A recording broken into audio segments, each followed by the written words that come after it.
Distinguished guests, ladies and gentlemen, I'm delighted to welcome the current and former members of the board, friends in the public service, GIC business partners, together with staff of GIC to this dinner to celebrate its 30th anniversary. Thank you all for your presence tonight and for your contributions to GIC's success over the last years. Established in 1981,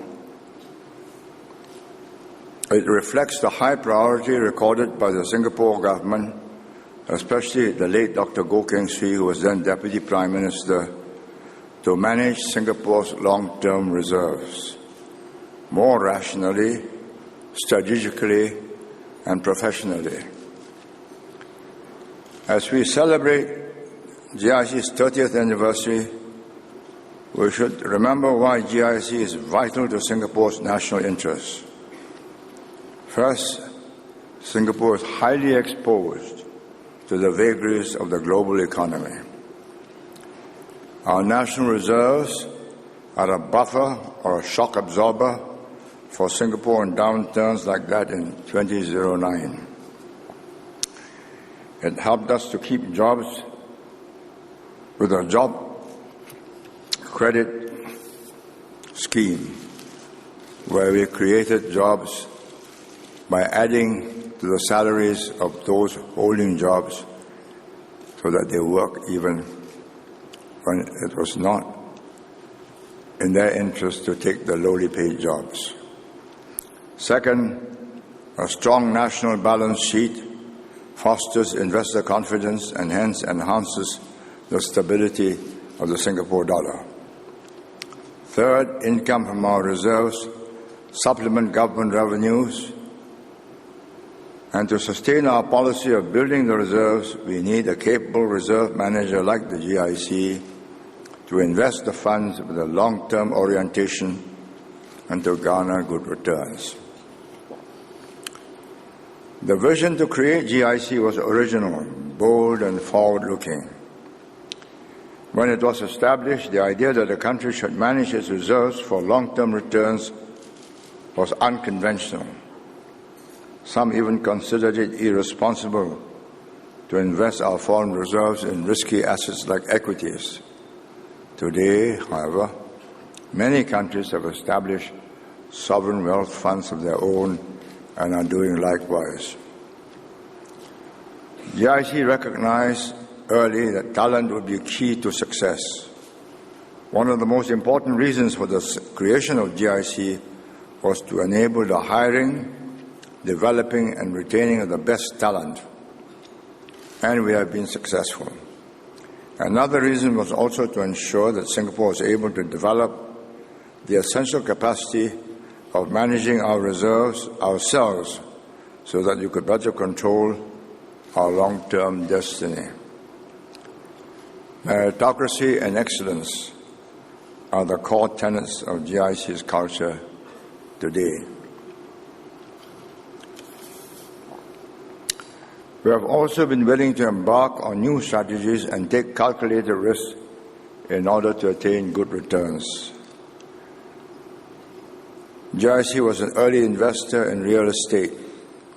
We are also early movers in emerging markets, particularly Singapore's ASEAN neighbors and China. The results speak for themselves. Since its inception, GIC has preserved and enhanced the purchasing power of Singapore's reserves, outpacing global inflation by a comfortable margin. Compared with the popular high-return asset class of equities, which returned 10.2% per annum in nominal US dollar terms since 1981, the GIC portfolio made comparable returns with lesser risk. GIC now has over 1,000 staff in 9 offices around the world. It has grown to become a widely respected investment manager in the industry, known for scale, for prudence, for competence, and most important of all, for integrity. The GIC's 30th anniversary is a time to celebrate our past successes. It is also a time to reflect on what we must do to meet future challenges. Just like 30 years ago, the future and investment environment appears unusually uncertain. The ever-deepening complexity of global financial markets has not abated, while the global financial crisis has left many financial institutions and trust in them much the worse for wear. It will take time to work through the full consequences of the crisis, such as the huge amounts of debt that developed countries have taken on. Furthermore, the turmoil in the Middle East has elevated geopolitical risks. At the same time, the rise of the emerging world, particularly China and India, is of unprecedented scale economically and politically. We must expect more complex growth and inflation prospects and more complicated relationships and competition between countries.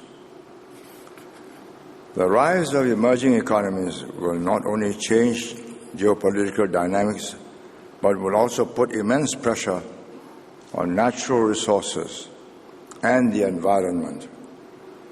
All these will drive policy and technological changes that will change the world and create new long-term investment opportunities and risks. The next 30 years look challenging. The investment outlook could be less benign. In uncertain times, we must maintain certainty of purpose and thoughtfulness in direction, remaining true to our core values. First, GIC must continue to hire, develop, and retain the best talent. They must be led by visionary leaders with the highest level of integrity. This will remain the primary foundation for our success. We must motivate our staff to pursue excellence and to avoid complacency. And we must also focus on future leaders to maintain a dynamic organization. Second, the GIC must maintain the highest reputation, conducting itself in a manner that is beyond reproach. It is a key strength of GIC, given the various possible conflicts of interest that have been revealed by the global financial crisis. Third, GIC must have the courage and conviction to take original, bold, strategic, and forward-looking decisions. It must continue to be resourceful and adaptable. As GIC grows larger and more established, the impetus to follow conventional practices will grow stronger. This could lead to mediocrity. GIC must develop the capacity and courage to make the right decisions, thinking in depth and with foresight for what works best for us, even if the decisions are at times unconventional. Finally, GIC must capitalize on its global reach, multi-asset class capabilities, and long-term perspective. Such a perspective not only enables GIC to harvest good returns, it also helps build key relationships with governments and partnerships with investors. Having a long-term perspective also means the GIC has the time and stamina to build strategic expertise and in-depth knowledge in new investment areas. Nobody knows what the future holds. The GIC has done well over the last 30 years, and if it remains true to its original vision and values, it can continue to do well over the next 30 years. Thank you. Thank you very much, Minister Mentor.